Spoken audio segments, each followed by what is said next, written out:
A few days ago, Trump signed the so-called Bitcoin executive order. Everyone online called it pro-crypto and celebrated it like some kind of freedom document. But when you actually read the thing, you realize it is not written for you.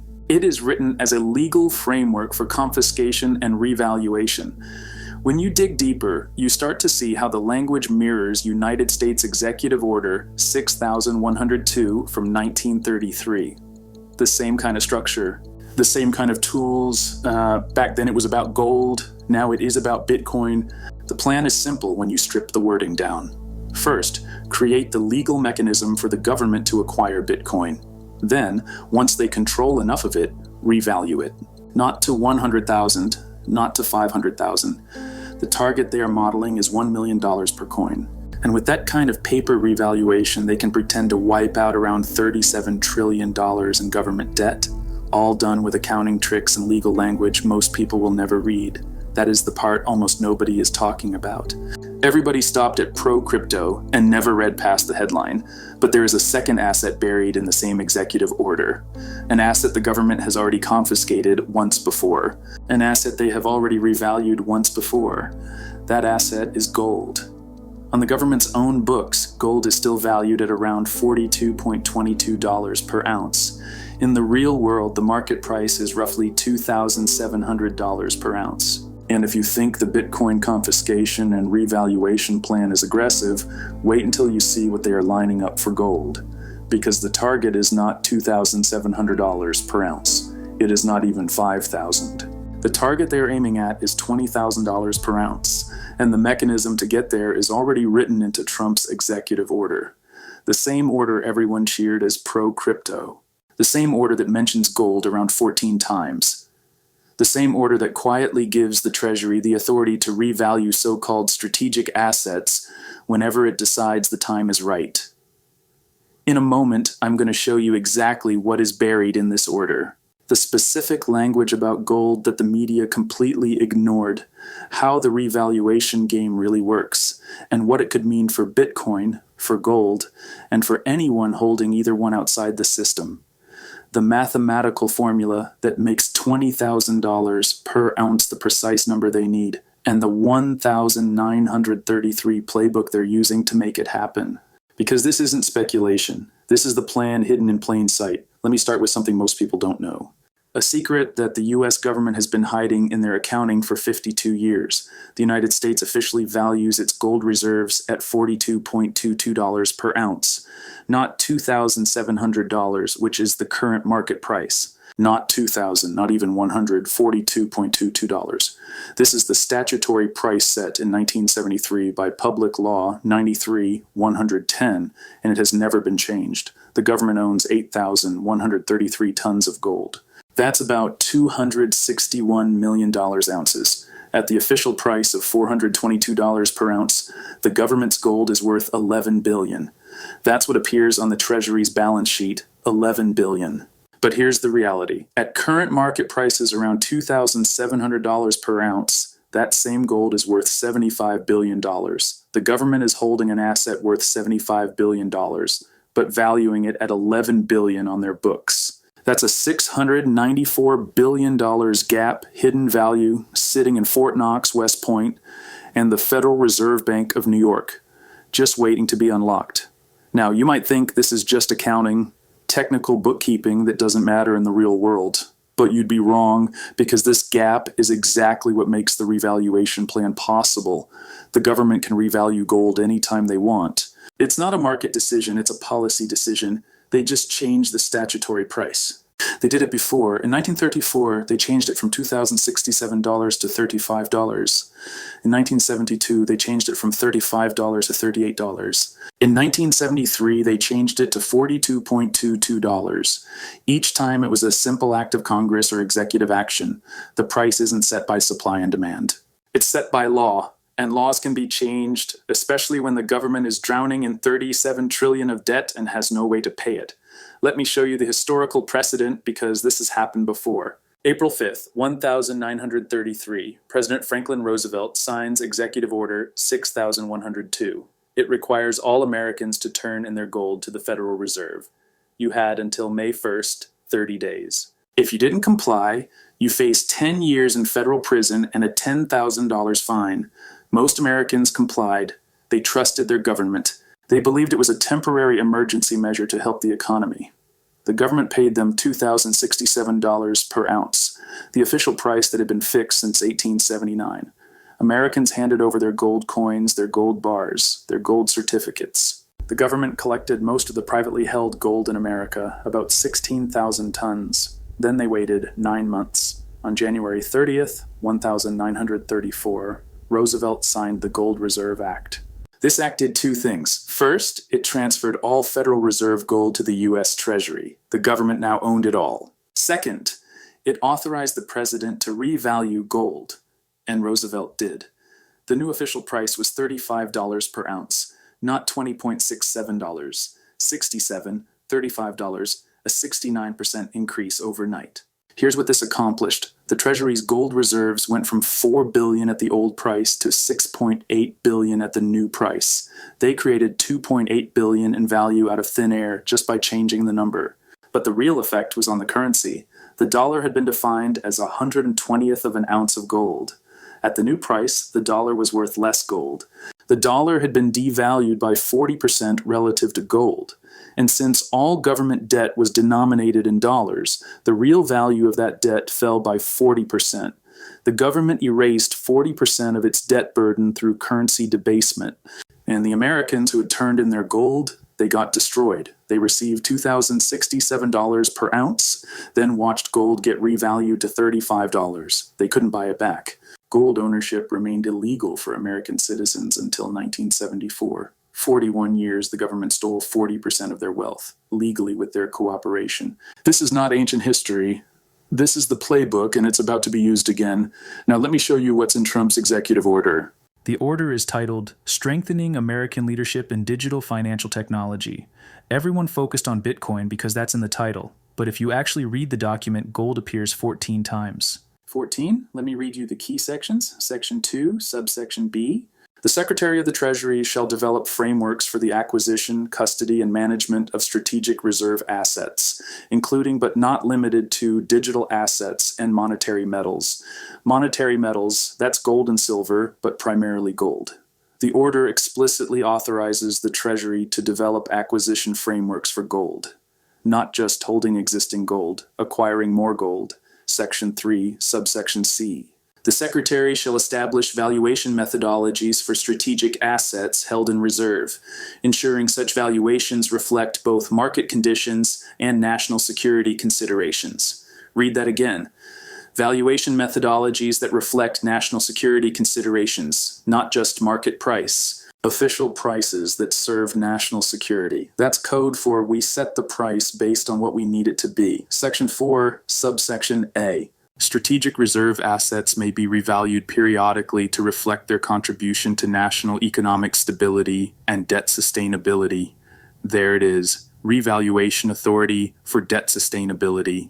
They're telling you exactly what they're going to do. Revalue assets to make the debt sustainable. Section 5, subsection D. In times of national economic emergency, the Secretary of the Treasury may implement extraordinary measures, including but not limited to mandatory acquisition of strategic assets from private holders at valuations determined by the Treasury. Mandatory acquisition from private holders at Treasury valuations. That's confiscation. They're not hiding it. It's written in the order. Most people just didn't read this far. They stopped at Bitcoin, but gold is right there. Same authorities, same framework, same plan. The executive order creates the legal structure to confiscate and revalue gold exactly the way Roosevelt did in 1933. The language is almost identical. Strategic asset, national security, Treasury authority, mandatory acquisition, revaluation for debt sustainability. It's all there. Now let me show you the math. Why $20,000 per ounce? This isn't a random number. It's the precise figure that makes the debt problem solvable. The U.S. government owes $37 trillion. The debt to GDP ratio is 132%. Annual interest payments are $1.2 trillion and rising. By 2027, interest will consume over $2 trillion per year if rates stay at 5%. The government cannot pay this through taxes, cannot cut spending enough, cannot grow fast enough. The math doesn't work. But if they can create 5 to 7 trillion in asset value on their balance sheet, they can technically claim the debt is backed by hard assets. It makes the balance sheet look better. It gives credibility to dollar backing. It allows them to continue borrowing. Here's the formula. The US holds 8,133 tons of gold. That's 261 million ounces. At $20,000 per ounce, that gold is worth $5.2 trillion. Add in 1 million Bitcoin revalued at $1 million per coin. That's $1 trillion. Total strategic reserve value, $6.2 trillion. That's 17% of the 37 trillion debt. Enough to claim the dollar is backed by hard assets. Enough to restore confidence among foreign creditors. Enough to keep the system running a few more years. But here's the key. 20,000 per ounce isn't chosen randomly. It's calculated backward from the result they need. They need 5 trillion in gold value. They have 261 million ounces. Divide 5 trillion by 261 million. You get 19,122, round up to 20,000 for a clean number. That's how they arrived at the target. It's not about what gold is worth. It's about what they need it to be worth to make the balance sheet math work. And once they set the official price at 20,000, the market follows because the US is the largest official gold holder in the world. When the largest holder says gold is worth 20,000, that becomes the floor. Other central banks follow. China revalues its gold. Russia revalues, India revalues. Everyone's gold reserves suddenly jump in value.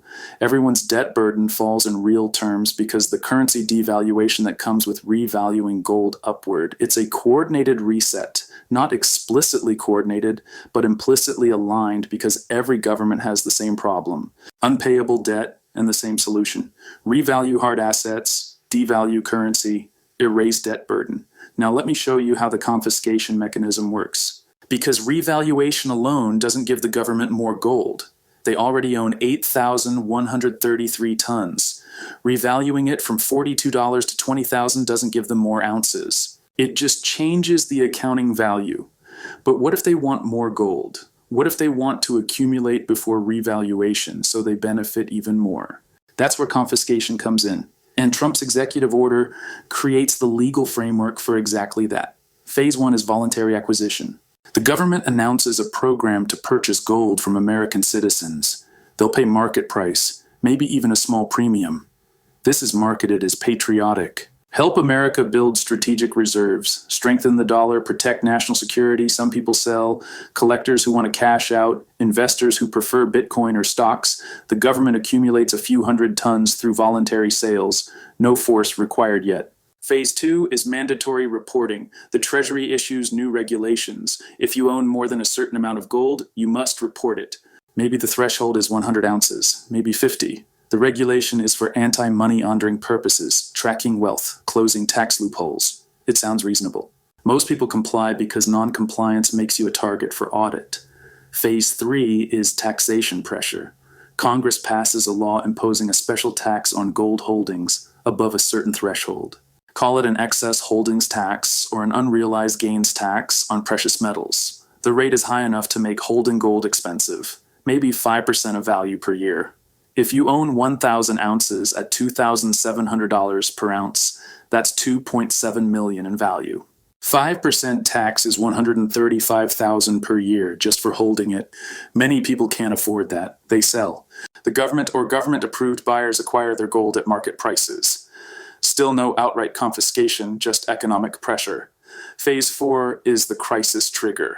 Something happens. A debt ceiling breach, a credit downgrade, a foreign holder dumping treasuries. The dollar faces a confidence crisis. The government declares a national economic emergency. Under emergency powers, they invoke the mandatory acquisition clause in the executive order. All gold holdings above a certain threshold must be sold to the Treasury within 90 days. The Treasury sets the official price. Maybe it's $3,500 per ounce when the market price is $5,000. You're forced to sell at a 30% discount. Penalties for non-compliance are severe. Asset forfeit, criminal prosecution, 10 years federal prison. The same penalties from 1933 are updated for 2027. Most people comply. They're scared. They don't want to go to prison. They sell at the official price. Phase 5 is the revaluation. After the government has accumulated several thousand more tons through voluntary sales, taxation pressure, and mandatory acquisition, they announce the new official price, $20,000 per ounce. The gold they just acquired at $3,500 is now worth $20,000 on the government as balance sheet. The gold they already owned at $42 statutory price is now worth $20,000. Total government gold holdings may be 12,000 tons after confiscation. At $20,000 per ounce, that's $7.7 trillion. Combined with Bitcoin revaluation, they have $8 to $9 trillion in hard asset reserves. The debt problem is solved on paper, but here's what actually happens. When gold is revalued to $20,000 officially, the market price follows. Gold doesn't hit $20,000 overnight, but it goes to $5,000, then $8,000, then $12,000 over 12 to 18 months. And as gold rises to $20,000, the dollar collapses. Because if gold goes from $2,700 to $20,000, the dollar lost 86% of its value relative to gold.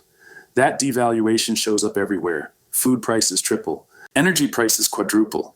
Housing prices explode nominally, but fall in real terms because nobody can afford them.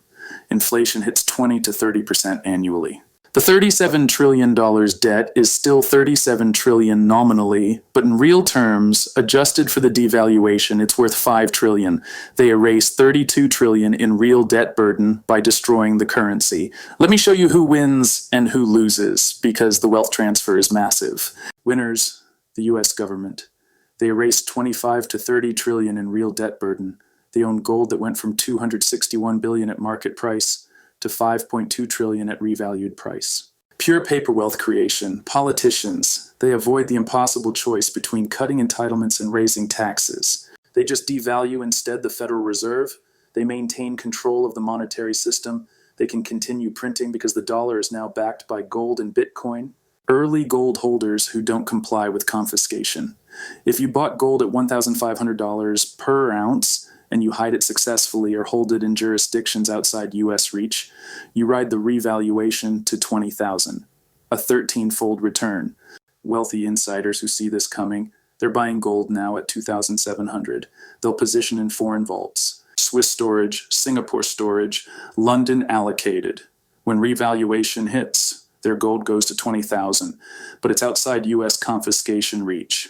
They win massive foreign governments with gold reserves. China's 2,300 tons becomes worth $148 billion officially. If they have 6,000 tons unofficially, it's worth $384 billion. Russia's 2,300 tons is worth $148 billion. They just got wealthier on paper, and they'll use that for their own debt reduction schemes. Losers, anyone who complied with confiscation. You sold your gold at the official price of $3,500 per ounce. You watched it get revalued to $20,000. You lost 83% of the potential value, and your dollars are now worth 86% less due to inflation. You're destroyed. Anyone holding cash or bonds, dollar devaluation destroys purchasing power. Your $100 in savings buys what $14,000 bought before. Bonds are repaid in worthless dollars. You lose everything in real terms. Retirees on fixed income, Social Security, and pensions are denominated in dollars. They're adjusted for official inflation, but official inflation understates true inflation by half. Real purchasing power falls 60 to 70%. You're impoverished, middle-class workers without hard assets. Wages rise nominally, but prices rise faster. A $100,000 salary sounds good, but it buys what $30,000 bought before. Your standard of living collapses. Anyone with dollar-denominated debt at variable rates. When inflation hits 20 to 30%, interest rates spike. Your adjustable rate mortgage goes from 4% to 12%. You can't afford the payments. Foreclosure. This is the greatest wealth transfer in American history.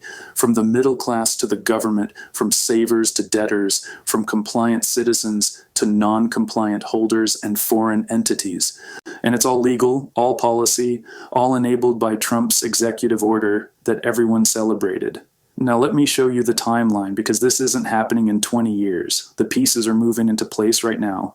2025 is infrastructure building. The executive order is signed. The Treasury working group is formed. They're developing the frameworks for acquisition, custody, and valuation. They're building relationships with mining companies, refineries, storage facilities. They're preparing the machinery for large-scale gold accumulation. This happens quietly. No announcements, just bureaucratic preparation. 2026 is voluntary acquisition and regulatory pressure. The government launches the voluntary purchase program. They buy from willing sellers at market price plus a premium. They accumulate a few hundred tons. At the same time, new regulations are proposed. Mandatory reporting for holdings above certain thresholds. Taxation proposals on excess gold holdings. The regulatory pressure begins. This is when smart money exits. The U.S. wealthy individuals move gold to foreign vaults. Allocated storage in Switzerland. Singapore's plan before London outside U.S. jurisdiction. The people who see what's coming position before Phase 3.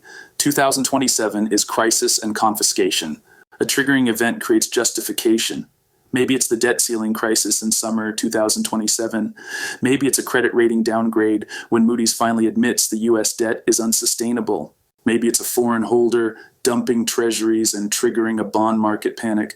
Whatever the catalyst, the government declares economic emergency. They invoke the mandatory acquisition clause. All gold holdings above the threshold must be sold to the Treasury at the official price within 90 days. The official price is below market. Maybe it's $4,000 when market price is $6,000. Penalties for non-compliance are announced. Asset forfeit, criminal prosecution, 10 years federal prison. The IRS has your purchase records if you bought from dealers. Customs has your import records if you brought it from overseas. The government knows what you have. They send letters. You have 90 days. Most people comply because they're scared. The government accumulates thousands of tons. 2027 to 2028 is revaluation and aftermath. After confiscation is complete, the Treasury announces the new official price, $20,000 per ounce. Government gold holdings are revalued from $11 billion to $5.2 trillion on the books. Combined with Bitcoin revaluation happening simultaneously, the government creates 6 to 7 trillion in paper wealth. The dollar is declared backed by gold and Bitcoin. Market prices follow. Gold goes to 10,000, then 15,000, then 18,000 over 18 months. And as gold rises, the dollar dies. Inflation explodes to 25% annually. Food doubles in price, gas triples, rent increases by 50%.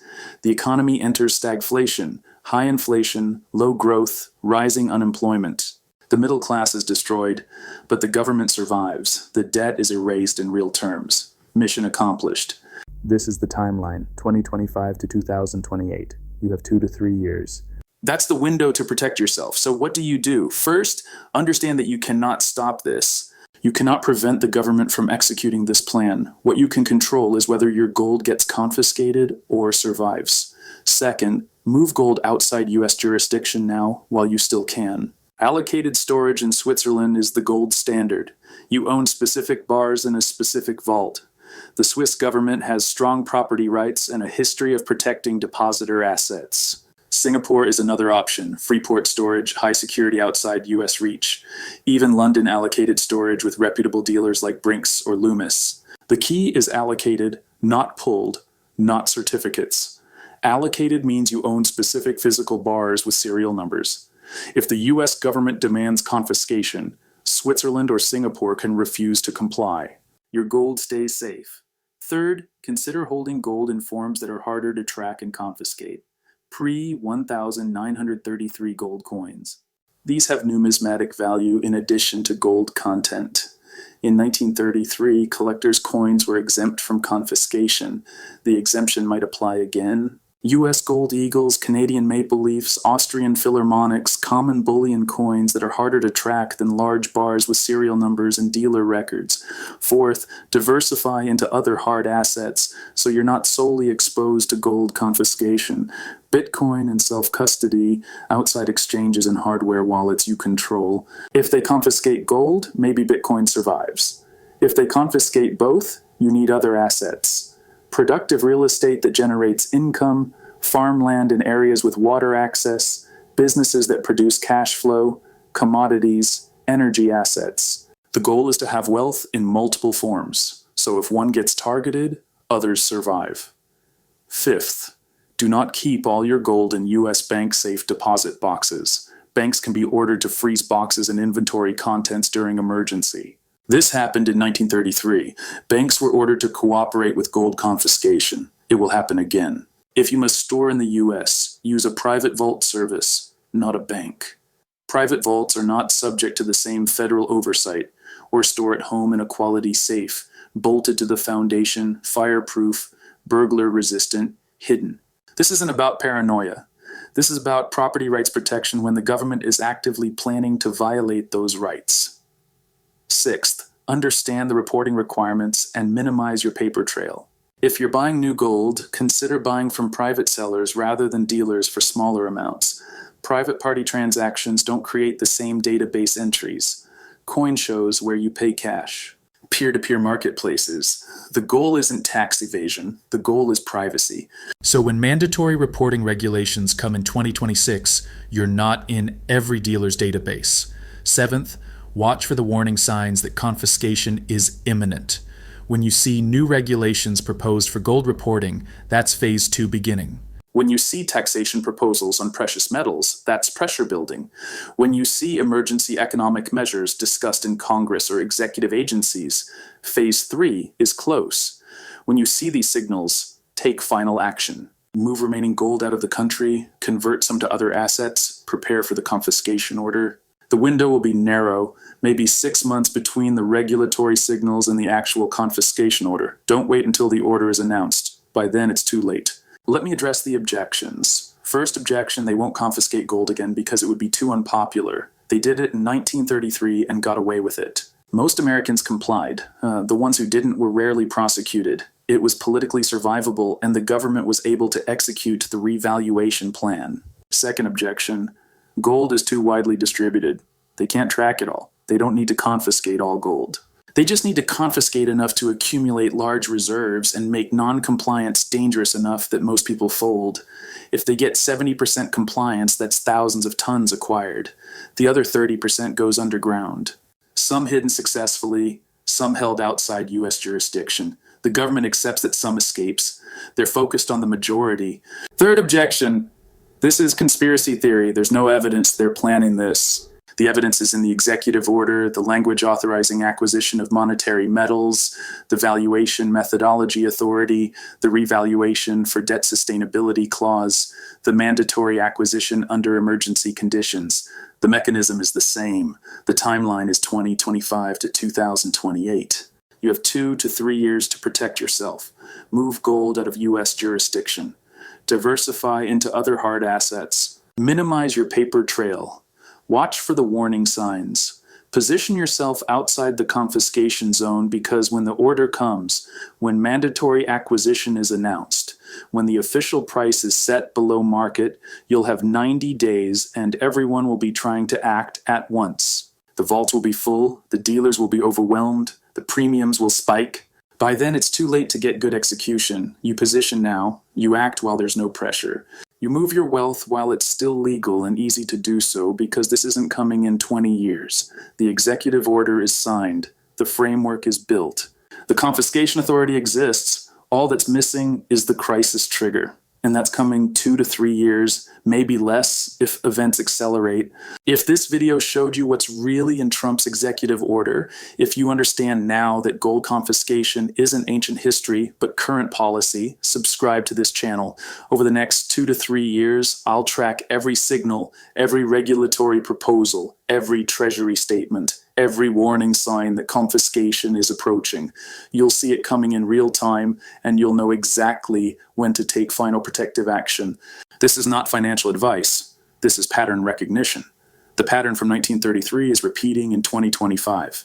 The language is the same. The authorities are the same. The outcome will be the same. Position yourself accordingly, because when they announce the official price of $20,000 per ounce, when they mandate acquisition, when they revalue and destroy the dollar, you're either protected or you're destroyed. There's no middle ground. The choice is yours.